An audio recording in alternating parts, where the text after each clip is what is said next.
Headache వస్తుంది. ఏం జరుగుతుందో అర్థం కావట్లేదు.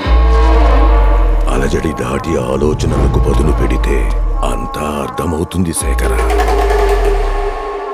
ఈ యుద్ధం నీది కాదు, స్వయానా నీలకంఠుడే లిఖించిన శత్రు వినాశనం.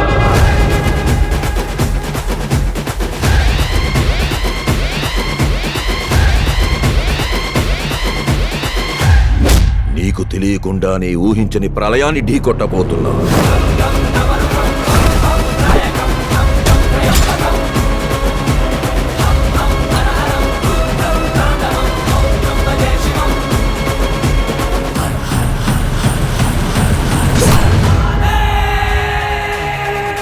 శివము